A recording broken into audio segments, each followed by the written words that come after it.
Hello বন্ধুরা, আসসালামু আলাইকুম। আপনারা সবাই কেমন আছেন? আশা করি ভালো আছেন। তো অনেক দিন ব্যস্ত থাকার কারণে আমি আপনাদের সাথে শেয়ার হতে পারিনি, ভিডিও ছাড়তে পারিনি আপনাদের কাছে।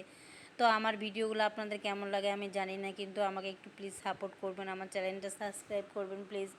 আর এই সকালবেলা আমি আসলে ডিউটি মানে অফিসে যাই, তো এই জন্য সকাল সকাল আমি রান্না করে আপনাদের সাথে একটু শেয়ার করলাম। তো এদিক দিয়ে আমি মাছটা ভালো করে কষিয়ে নিয়ে তারপরে মানে ঢেঁড়স আর আলু কষিয়ে নিয়ে তারপরে মাছটা দিয়ে দিব।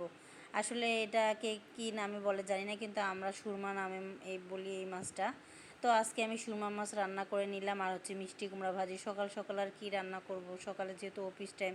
এদিক দিয়ে মাছ রান্না করে ভাজি করে রেখে তারপরে আমি আর কি সকালের নাস্তা একটু খেয়ে তারপরে অফিসে চলে গেলাম। আসলে চাকরি করলে অনেক কিছুই স্যাক্রিফাইস করতে হয়, আর অনেক কিছুই মানে অনেকের সাথে আর কি শেয়ার, অনেক কিছু হয় না শেয়ার।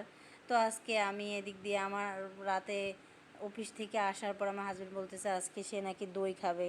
তো সবাই দই মানে ভালোই, আমি আজকে একটু ট্রাই করলাম দেখি কেমন হয়। তো আমি এদিক দিয়ে দইটা ভালো করে মানে দুধটা গরম করে তারপরে হচ্ছে ক্যারামেল করে নিছি অফ ক্যামেরায়, এটা আপনাদের সাথে শেয়ার করতে পারলাম না।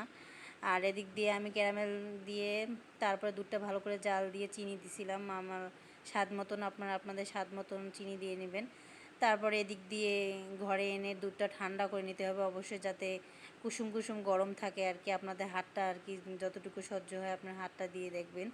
আর হচ্ছে যে এদিক দিয়ে আমি ঠান্ডা হওয়ার পরে আমি এখানে আমার হাজব্যান্ড দই নিয়ে আসছিলো ছোটো কাপ, ওই কাপ দই দিয়ে আমি এখানে দইটা বানিয়ে নিলাম। তা দইটা বানিয়ে রাখার পরে আমি ভালো করে মানে ভারী কিছু দিয়ে এটা অবশ্যই দিতে হবে, যাতে বাতাস মানে না যায় ভিতরে। তো আমি এদিক দিয়ে ভালো করে চাপ দিয়ে রাখলাম। তো রাখার পরে সকালে উঠে দেখি যে এমন ভাগ্য খারাপ যে পিঁপড়া আসলে কোন দিক দিয়ে গেছে আমি বলতে পারি না। এদিক দিয়ে আমার দইটা মোটামুটি ভালোই হয়েছিল, কিন্তু পিঁপড়া আর কি হয়েছিল। তো আজকে এই পর্যন্ত, আল্লাহ হাফেজ।